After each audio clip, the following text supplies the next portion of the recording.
కలిస్తే మీరే చూస్తున్నారు కదా. అది వ్యక్తిత్వం ఉన్న పార్టీలు కలిస్తే ఏర్పడిన కూటమి కాదు. అది మిగతా పార్టీల్లోకి చంద్రబాబు తన మనుషులను పంపితే ఏర్పడిన కూటమి. అది దత్తపుత్రుడు టికెట్లు ఇస్తే ఏర్పడిన కూటమి కాదు. దత్తపుత్రుడు టికెట్లు ఇస్తే ఏర్పడిన కూటమి కాదు. దత్తపుత్రుడికి ఎన్ని టికెట్లు ఇవ్వాలో, ఆ టికెట్లలో ఎవరు పోటీ చేయాలో, చివరికి ఆ ప్యాకేజీ స్టారు కూడా ఎక్కడ టికెట్ ఇవ్వాలో కూడా బాబు నిర్ణయిస్తేనే ఏర్పడిన పొత్తు. ఆలోచన చేయమని అడుగుతా ఉన్నా. బాబు ఆ ప్యాకేజీ స్టార్ను నువ్వు భీమవరం అంటే భీమవరం, గాజువాక అంటే గాజువాక, పిఠాపురం అంటే పిఠాపురం.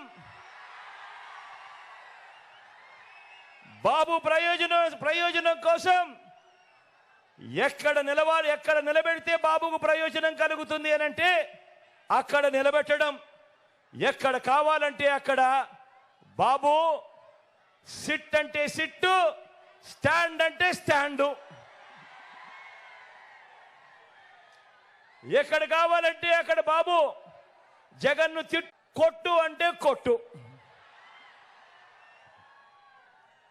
దత్తపుత్ర నీకు ఇచ్చేది 80 కాదు, నీకు ఇచ్చేది 20 అంటే దానికి కూడా జీ హుజూర్. ఇది ప్యాకేజీ స్టార్ పరిస్థితి. రాష్ట్రాన్ని హోల్సేల్గా దోచుకున్నది పంచుకునేందుకు చంద్రబాబు రాజకీయాలు చేస్తూ ఉంటే, కులాన్ని హోల్సేల్గా బాబుకి అమ్మేయగలననే భ్రమతో ప్యాకేజీ స్టారు రాజకీయం చేస్తూ ఉన్నాడు. ఈ ప్యాకేజీ స్టార్కు మన రాష్ట్రం అంటే ఎంత చులకనంటే, జ్వరం వస్తే పిఠాపురం వదిలి హైదరాబాద్ వెళ్ళిపోయేటంత చులకన. ఇంతకుముందు ఈ ప్యాకేజీ స్టార్కు పాలకొల్లు, భీమవరం, గాజువాక 3 అయ్యాయి.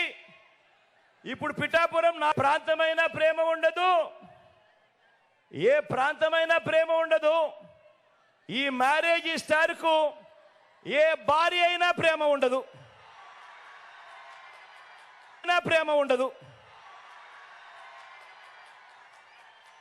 పెళ్ళిళ్ళే కాదు, ఇప్పుడు నియోజకవర్గాలు కూడా 4 అయ్యాయి.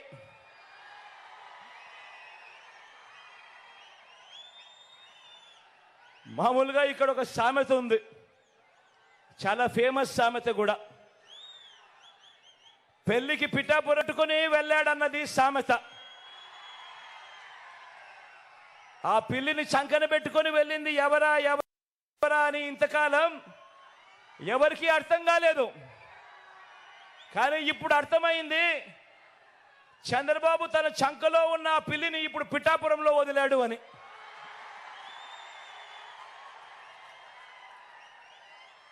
ఇది గాజు గ్లాస్ పార్టీ పరిస్థితి. ఈ గ్లాస్తో గటగట తాగేది బాబు, దాన్ని తోమి తుడిచి మళ్ళీ బాబుకు అందించేది